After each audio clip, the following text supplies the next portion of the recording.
British philosopher F.H. Radley said, "The force of the blow depends on the resistance." It is sometimes better not to struggle against temptation, either fly or yield at once, meaning resistance actually has always had its own difficulties, complications, conflicts, and dangers.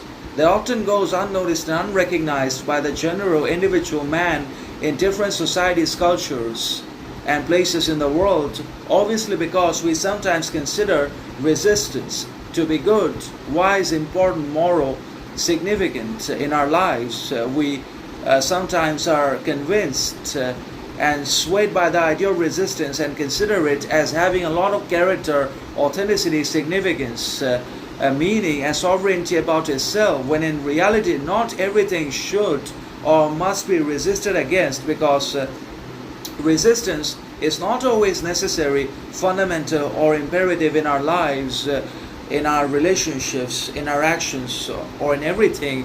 There needs to be a flexibility and a viability of emotions so that everything flows with ease and without much complication, difficulty, or complexity.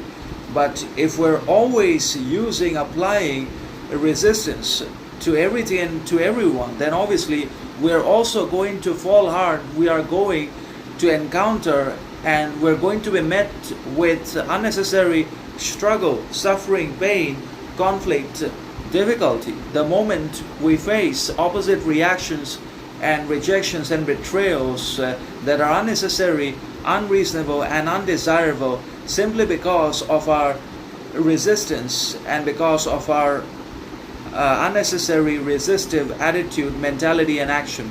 So the force or the blow, the suffering, struggle, and the subsequent pain, conflict, and difficulty that we suffer internally as well as externally at the hands of the others primarily and exclusively depends upon the stiffness and resistance that we develop and that we exercise in our lives, in our character, intention, mentality, and actions.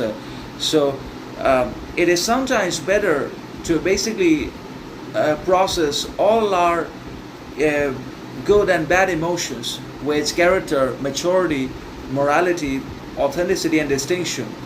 It is not always good to apply resistance to not only external forces, arbitrary authorities, but also to our internal feelings, emotions, because feelings need to be understood and dealt with sensitivity, care, and not resisted. Either we need to fly or we just give in at once.